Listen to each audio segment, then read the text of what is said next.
This is the One Point Podcast, and I'm Rohit Yadav.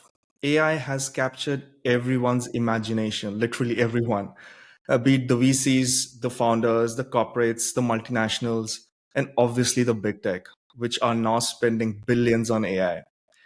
And sometimes it's unbelievable to see and comprehend this tremendous growth, not just in terms of private capital allocation that is happening right now, but also in terms of tech advancements. The expanding ecosystem of Gen AI apps only emerged within the last 18 months, actually. And the foundation model operating systems that power them, it's actually just 6 years old. So AI has captivated all the startup news channel, but one area which isn't getting a lot of traction, and it should, is the advent of AI in the venture business chain itself. So we have a perfect guest with us today, Gabriel Shin, to discuss the one point of today, which is AI and data in the venture business. And Gabriel, it's a pleasure to have you today on the podcast. Yeah, thanks for having me. It's a Friday Yeah, glad you night, joined. but great to be here. Thanks. And before we dive into the topic, let me do a quick intro. Gabriel was previously working in the banking sector, covering technology and financial services before he decided to jump into the startup world. He joined as an early employee in Wauban, if I'm pronouncing that right, whose mission was to create VC firms through software. So Carter acquired Wauban, and then he led the business development in the US and Europe for Carter for their syndicate and fund admin products for the investors. He's now one of the co-founders of Landscape and building an AI operating system for the world's leading venture firms. Quite intriguing profile, Gabriel, and I'm super excited about our discussion today. Yeah, likewise. Thanks for having me. So, as a first question, please introduce Landscape to us all. Yeah, with Landscape, we're building an AI operating system designed specifically for venture capital. Our whole mission is to provide transparency in the private markets, and we started off with venture capital, just predominantly given our network, my co-founder and I. Mhm. It's very clear that there's huge inefficiencies in the private markets. And so we True. wanted to tackle that problem, taking a data driven approach. And with technologies, with AI, data, automations, it's just a perfect blend to help drive those efficiencies. So, you capture VC as an asset class during this initial phase of Landscape. So, probably in the long term approach, you would also like to capture other asset classes? Yeah, so we're tackling venture capital first, and the ultimate goal is to translate the workflows using a data-driven approach to other markets like private equity, as an example. Awesome. And so, what was your motivation to join Landscape? So, Landscape existed before you joined, if I understood it correctly. What was your motivation? Yeah, from my side, um, I was leading up business development in Carta, was able to kind of talk to venture capitalists, kind of launching their fund admin, fundraising. With this kind of product with Landscape, it's really tackling the first part of the value chain, which is the investing Mhm. side of things, with, again, the technologies incorporating data, AI, and automations. It just seemed like a perfect kind of tool to help investors. Having spoken to a number of investors, they're extremely time poor. And so being able to kind of build these tools to help save their time, drive alpha, create value creation was pretty exciting for me. And I've always kind of been intrigued in building in like the private market space. Awesome. I mean, it's exploding, right? So, private markets is one of the hottest topic in the asset classes. So, it's going to get even more interesting with years to come. So, you are in the right space, I would say. Yeah, I mean, the private markets is definitely trending positively. Mhm. It's grown 2.5x compared to the public markets. You're seeing private companies stay private longer. I think there was like 735,000 private companies in the US compared to maybe like 4,000 Yeah. public companies. And in addition, investors are looking for diversification, generating alpha or returns on their investments. And, there's a huge appetite of investors wanting to get access to the private markets. So yeah, the trend for private market investments is pretty huge. True that. So what we'll do is we'll divide the conversation into four buckets. So first we'll try to capture the journal AI topic. Then we'll shift to AI and data within the venture business as a topic. After that, we'll switch and try to understand more about the landscape as a tool and a product for VCs. And in the end, we'll also talk a little bit about you in general and in person. So let me start with the first question. Where do you think we are in the AI cycle? Yeah, I think we're definitely at the transitional phase. I think over the last couple of years, there's been a lot of companies experimenting with the use cases with AI. And now we're seeing like real applications of how effective they are and actually seeing tangible results as a result. I kind of see it like the industrial revolution as well. So, previously Okay. they created machines to help with production, but you always needed like a human intervention to make sure the machines were working correctly. There wasn't any issues with the production line. And I kind of see the same thing happening with AI, where right now you still need human intervention to make sure the quality of the output is accurate. And especially if you're working in the private markets or financial services, accuracy is paramount.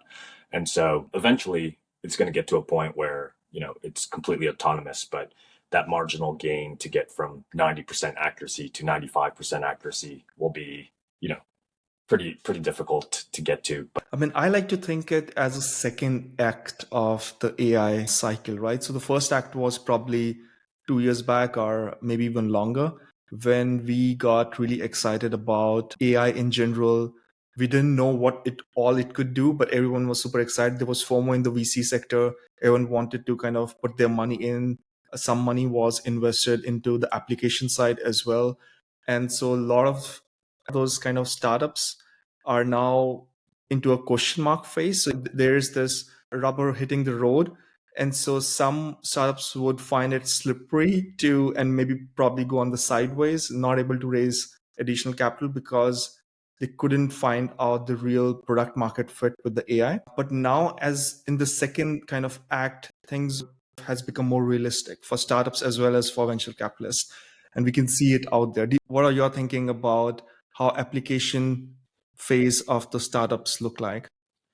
Yeah, I think, you know, even OpenAI, right, when they launched ChatGPT 3 to 4, it did a lot of the, I guess, work that some application companies were building. And so that evolution of just evolving that technology has really made some companies obsolete and others a better use case. And so, yeah, finding product market fit is like quite important for to see like the valuable, tangible results.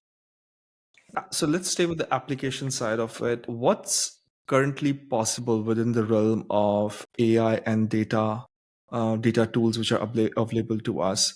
And for this question, don't think just about the venture capital, the business case that you have, but in general. Yeah, I think what's really interesting is with AI mixed in with data, you're able to like create algorithms, predict outcomes, use like create unstructured data to structured data to like generate like pattern recognitions without even explicitly programming it.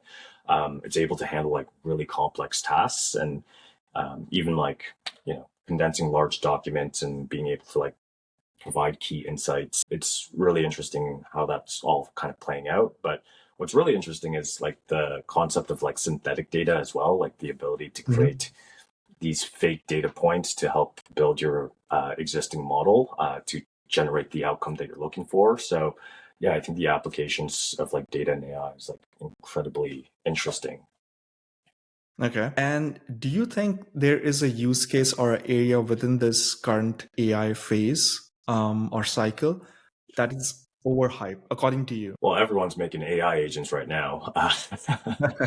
Okay. But yeah, no, I think from an overhyped perspective, I mean, I'm a founder, so I'm generally an optimist. But I think there's this whole like notion of AI displacing jobs and eliminating the use of human workers. I think about this and where the world will be in the future, and I think AI will be able to kind of do all the manual repetitive work that people don't want to do and allows for individuals to build more human interactions, build relationships, work on creative companies or projects that they wouldn't be able to previously. So I think that's a little bit overhyped. Obviously, there's a certain segment of the market where people are going to be impacted by AI, but I think with AI tutors and whatnot, people get upskilled, learn new skill sets, and still be able to like contribute to the overall economy. Okay. And moving on to the next question. So, do you think, apart from your own use case, like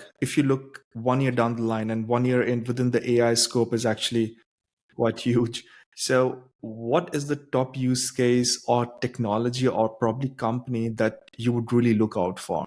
Yeah, I think everyone's just waiting for ChatGPT 5 to come out, right? That's pretty exciting. But yeah, I think where we're at with like AI is like we're like 90% there in terms of accuracy. And I think everyone's just tweaking and training their existing models Mhm. to get to 100%. And I think over the next year or two, that marginal increase from 90 to 95 to 99 to 100% will be kind of like the crucial component of releasing AI to work autonomously. And I think the autonomous aspect of AI is really interesting in the sense right now. Again, you still need people to double check, make sure it's not hallucinating, it's not double checking model to see if there's any biases and things like that. But eventually, it's going to get to a point where its sole purpose is to complete this one or number of tasks autonomously and operate at 100%, which is pretty exciting. Yeah, I think you mentioned it accurately. So the focus on 100% and reaching to that level is so much important right now within that AI space. Probably like a lot of those bigger players would be focusing on this topic. Switching gears to the AI and data in the venture business as well. So setting up the context for this. So VC is a value chain. VC business is a value chain. So on the start of it, we can look at as a fund formation and fund management phase in the first point. There the fund setup happens. There's a back office. You raise capital with the LPs. The capital kind of flows in. So all those functions are within that fund formation. And then comes the second phase, which is the investment phase, right? So there's this part of startup discovery and startup evaluation and startup investing as such. So we can combine all those threes under the investment processes phase. And the third one would be then once the investment has been made, the startup is in your portfolio. So the portfolio management part of it. How is the startup doing? Where it should go, like with respect to the competitors and so on. So within those three buckets of this VC chain, where does landscape focus on? Yeah, that's a great question. So for us, we focus on the second phase where it's purely the investment team who utilizes our product to help all things sourcing and due diligence, researching, and just really expediting the ability to identify, evaluate, and ultimately make those investments into those companies. And we take a data-driven approach. We source from a wide array of public data sources like LinkedIn, Crunchbase. We don't necessarily want to be a data provider. We want to be a data aggregator and sift through a lot of those data points to help identify relevant founders, companies that fit what the investors are looking for, and then being able to provide insights and research into those companies that would otherwise take hours of manual work, and being able to do that using the right data sets and providing insights. So that's kind of the main focus on our side. So your focus or landscape focus is primarily the second phase, which is the investment phase. And how many VCs do you think are actually using AI in this investment phase? So where was this before, where this is now, and where do you kind of foresee it going in the future? Yeah, I think most venture firms are thinking about it now that AI has kind of evolved and most funds see tangible results from it. Whether they build internally or buy software like ours is a different set of questions. But I think at a certain point, it's going to be table stakes. And if you don't have a product like this to help you kind of source, evaluate, you're really at a disadvantage of being able to generate alpha or, find the right opportunities or make the right decisions. And so I really think the product makes investors, 10x better at what they do currently Mhm. versus, the traditional way. Like as an example, if an investor goes to an event, they might talk to 50 founders, but might find, two that are relevant for their fund's thesis. It's, 3, 4 hours of work.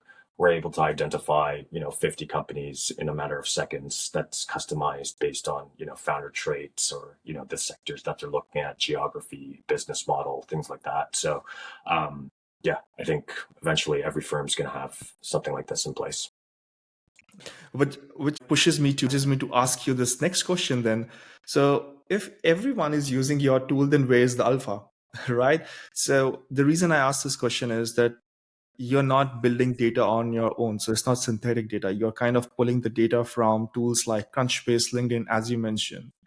And that data availability is same for everybody. So is the differentiation from your side the data sourcing, or is it the differentiation from your side the data kind of analysis or manipulation, or is it the way that you present data to the investors? And eventually, for example, if we focus on climate tech, right? If for climate tech pre-seed venture managers are actually filtering down within your software and reaching to the conclusion on the same 20 targets, then what would be the alpha for the VCs? Yeah, that's a good question. I guess what you're getting to is like if everyone has the same tools, then it's a zero sum game. Um, but that being said, I think whoever says their deal flow is proprietary, it's not proprietary. Founders are talking to a number of VCs all at the same time, unless Yes. And so I don't think deal flow is proprietary. What's proprietary is the ability to win, and that could be done through like value creation that you provide through portfolio management. That could be done through your brand, your network. So it really, I think right now, what most funds want to do is kind of see the overall market and make sure they're not missing anything. And then to be able to generate that alpha is the actual ability to win those deals. And that's where venture capitalists can be focusing their attention on rather than being able to kind of like see everything in the market. I think you're presenting a very nice argument here that the commoditization of the investment phase is likely to happen, especially at the startup discovery phase and evaluation phase. The startup investment itself is where VCs can win, but rest of the things can be handled beautifully by tools like yourself, like Landscape, right? And the real alpha is the VCs winning the deal itself. It's not about proprietary deal flow. It's about everyone wants to see everything, and that's what kind of softwares like Landscape are providing. Yeah, exactly. And I think with tools like ours, it gives investors more time to build those initial relationships with those founders. And Mhm. so they're spending their time more efficiently talking to the right people, building those relationships, even as simple as, sending an email in the matter of 30 minutes when a founder asks them a question. Things like that can like really be like the make or break of like getting access to the funding round. So I think how VCs will work in the future will be very different, and value creation will move up the chain in like portfolio management. Got it.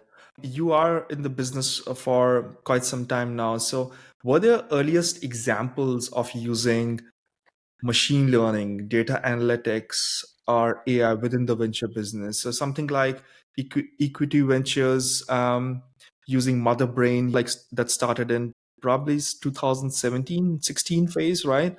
Do you know more of these experiments which started within the VC firms? And how have they kind of changed or adapted to this new AI ideology? Yeah, I think a lot of funds have tried to take a data driven approach way back as early as like the early 2000s. I think one of the limitation was a just infrastructure of compute power, and then secondly, the quality of data. I think as a result of COVID, it's really expedited the digital footprint of individuals. And so there's a lot more data that you can kind of sift through. I can't think of like specific examples of companies that's been invested, but I know, as you said, like EQT has Motherbrain, and I think publicly they've invested in like 5 or 6 companies. Signalfire, they invested heavily on like a data-driven product. We know like A16 has a whole like developing team building out their own tools, and so there's definitely use cases. I mean, some of our funds have already invested in some of the companies that's been identified through our platform as well.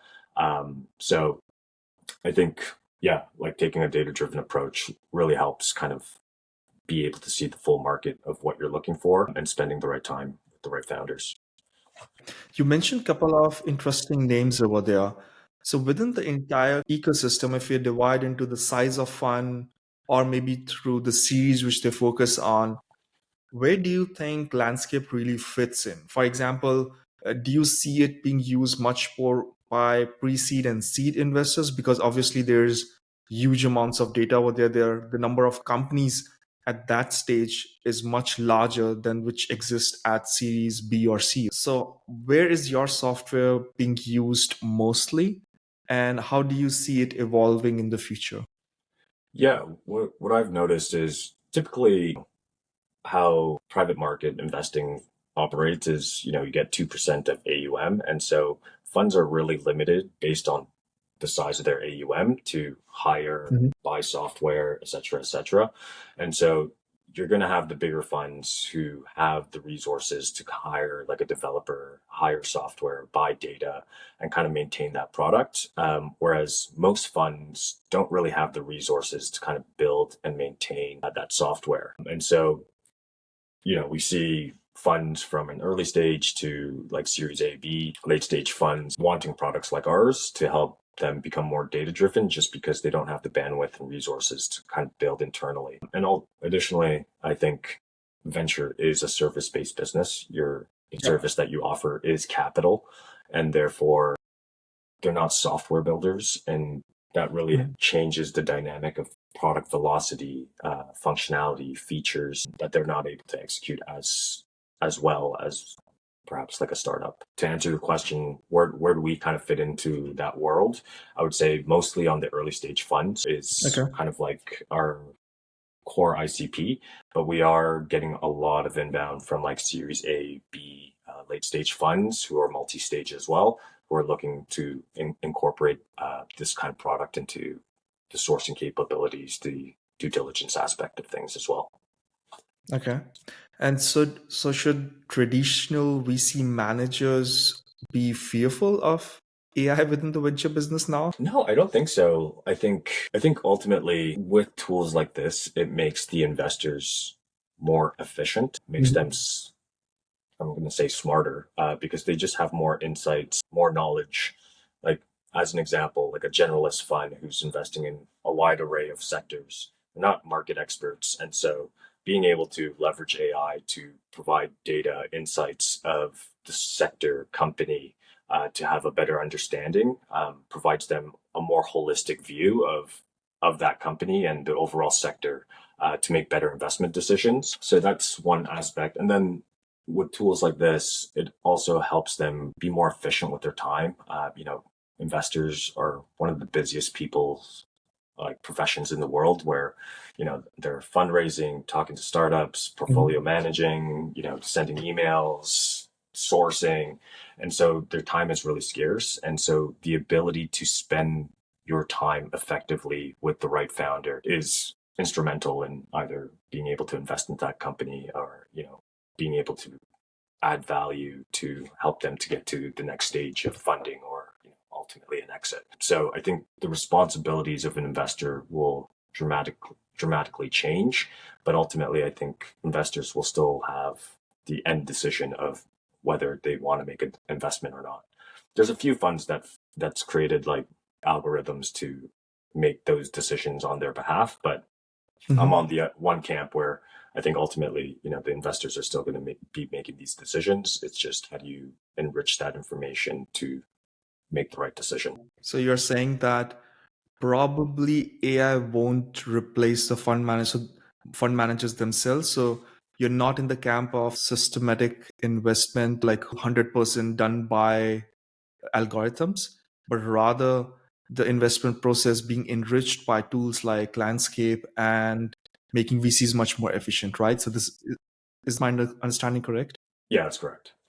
So you mentioned fundraising aspect, you mentioned winning the deal aspect, you mentioned value add on the portfolio side earlier within the discussion. So they're all very interesting points, and I see that as well. So I would agree to most of them, how it would evolve the future work of the VC itself. How do you think the role of the junior folks within the ecosystem evolve? Because junior folks are actually not fundraising, they're actually not doing the deal or winning the deal. Yeah. They are maybe to some extent working with the portfolio work, getting the data and so on. Most of the time where junior folks spend is basically data aggregation. They are working on the research side of the business and preparing the deal memos and so on, which can actually be automated. AI can be used in those areas. What do you think about the junior talent? Yeah, that's a good question. I think they're definitely going to be impacted, but I guess it really depends on the firm. So if the firm wants to build, a generational venture capital firm that operates for 20 plus years, you're going to need to hire talent to eventually pass the baton over to, people who are up and coming. And so I think that's one camp. The other camp is there's going to be probably an increase of like smaller firms with just general partners using AI tools and really no requirement to have like an analyst and associate. And we already know there's a bunch of firms who are just partner focused and really they do a lot of the legwork. And so I think those are like the two camps that you're going to be seeing. I think ultimately the junior people will still have an essential role of helping the firm. And so whether it's like relationship building, talking to individuals, talking to those founders, going to those events and building those initial relationships will still be pretty important in addition to, the AI tool that's working on the back end. Okay. Ultimately, it's a people-based business, right? And you need people to Yeah. make those relationships. And I don't think AI is ever going to replace human interaction. And so I still think there is a need for like junior investors in those type of firms. For sure, yes. And one kind of feature what I see is that more and more people who are actually senior within the tech ecosystem, they might be an operator, they might be in some other kind of role. They kind of jumping and doing a pivot of their career and then starting partner focused VC firms.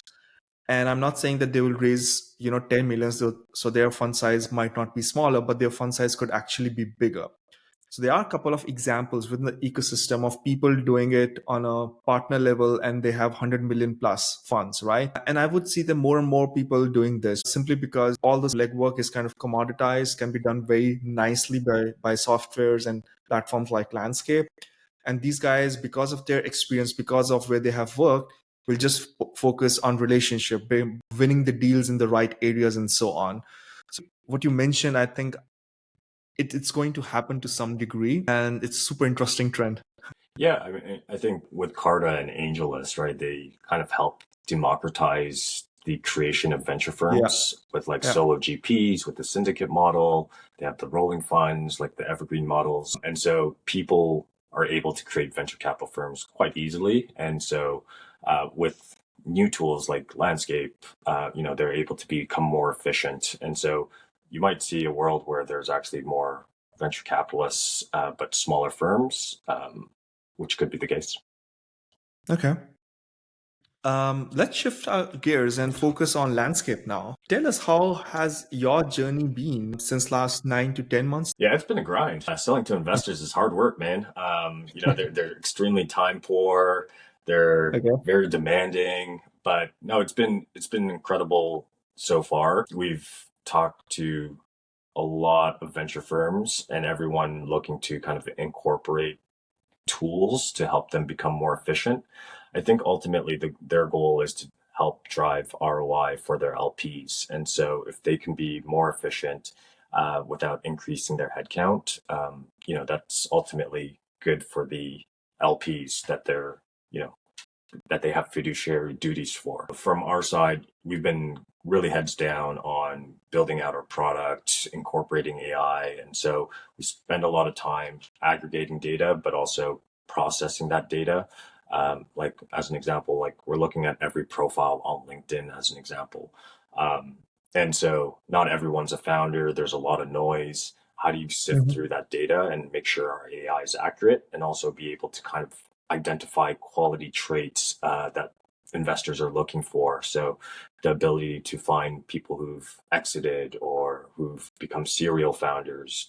It's Okay. their third time creating a business. They have a PhD. They've come from like the STEM background. And so being able to provide these founder traits, in addition to kind of removing a lot of the noise, is been our core focus. In addition to that, we're starting to build out like algorithms for our customers. So, you mentioned if everyone has the same tool, how do you differentiate? I think most firms have a thesis of what they're looking for in founders. And so if you're able to codify that and AI is able to identify it, that's extremely powerful. So, one firm might be a deep tech fund investing in PhD founders only. And so that is really important for them to discover. Whereas maybe a generalist B2B SaaS fund cares about second time founders. And so how do you build these like algorithms that are catered to the fund's Mhm. thesis in addition to kind of the sector geo that they're looking for? So yeah, we spend a lot of time doing that. And that's from the sourcing aspect, but we really think, due diligence is another kind of workflow that will be extremely valuable in saving the Okay. investor's time. So I think about it as as a sales funnel. You speak to 3,000 founders. Of the 3,000, you're doing due diligence on maybe 500 of those, and then ultimately investing in maybe 20 to 25 of those companies. And so, how do you help build out the top funnel of Okay. discoverability, the middle part of being able to enrich that information so they can make better investment decisions of that 500 companies, and then ultimately it's their job to win and invest in those 20 to 25 companies. And so that's kind of how we think about like building out our product. Okay. So you captured a lot of points and a lot of track. Let me break it down and focus on one thing first and the other thing later. So let's focus on sourcing first. How would you define the product on a more technical level? For example, you're using multiple data streams. How have you defined those technical parameters to take care only the best kind of signals come in and the noise kind of goes away? So can you elaborate a bit more on the design philosophy and the technical details there? Yeah, well, I'm not going to tell all the trade secrets, but Sure, sure. um, Keep them with you. but yeah, ultimately, every I think it's all dependent on the data source that you're pulling in from. So the quality of the data, and the problem with some of the public data sources is that it's missing some information, and so you got to layer that information on top with other different data sources to fill in the gap. And so that's how we think about kind of like data sources from a technical perspective of filtering out a lot of the noise. We use AI obviously to go through those various different data sets, and then test the model to make sure the outputs that it produces is accurate. So double checking, making sure it's not hallucinating that this individual does have a PhD background or has exited from Google and is now creating a new startup. And so making sure like we have a data scientist team, we have our own proprietary scrapers, we have third party APIs, and we use a combination of all three to really filter that data to an accuracy level. And ultimately, we want to get to 100% accuracy because ultimately we're selling to financial services and trust is an important factor. So the accuracy level is pretty paramount in how we think about things. Okay.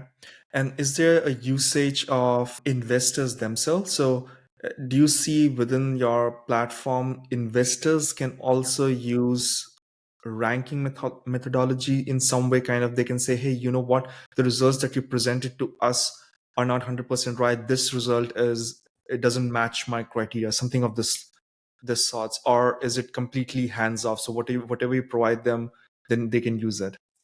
Yeah, so we have our own algorithm that we've created based on various different components of what we think a good founder might be and their previous body of work. Ultimately, our customers are able to create their own algorithms based on that as well. And Okay. so this is where customization comes into play, where some funds might look at different things, want to see different aspects of founders. So we bring that into play in addition to yeah. Your own kind of filtering mechanism, right? Yeah, exactly. Yeah, exactly. Okay. So switching to the second element of this, so what you mentioned about due diligence or narrowing down on the funnel side. Let's say there are 100 companies which have been sourced now through your platform or fits in the profile of what the venture capitalist is looking for. And the venture capitalist now wants to narrow down that to a number of 50. To some extent, you mentioned there are some parameters like PhD XYZ that people can look for. How do you do that? How do you evaluate those opportunities on a minute detail level? Yeah, so we would do more of the due diligence on the companies themselves. So we'll track like web traffic growth, key hires that they've made, so the composition of the team. We'll look at like product reviews. So, if there's validation from the market that it's trending, any like exciting social posts that's been trending on social media, things like that to really help indicate or paint a really big picture of how is this company performing in addition to who else is operating in this market, who are the competitors, what's the landscape look like, what are the trends, and so providing a holistic view of the team, the company, as well as like the overall industry for them to have like a real good snapshot of, okay, I understand this is a company that's been doing exceptionally well, or they seem to be struggling. Okay. And obviously So, you mix in this data with your own proprietary data as well. So being able to mhm. mine and have these like founder conversations and pull out information from the founders that are not public, and then mixing those two together to ultimately come to a conclusion. Because there's a lot of data that's not captured in the public sphere, and so mixing those Yeah. two kind of data points together to ultimately to make that decision. Okay. So there is one data which is related to startup itself, and you complement it to, I wouldn't say it macro data, but rather data focused on the industry as well, like industry focused data, right? That's right. Okay. Um, if you have to narrow down on differentiator or your secret sauce, what's that? What's your secret sauce? Yeah, I mean, our secret sauce is just reiterating on the product, learning from our existing customers, talking to them. Yeah, from my side, I've been building in the private market space for the last 5 years. My other co-founder, he's been in the venture space and startup ecosystem for 3+ years as well.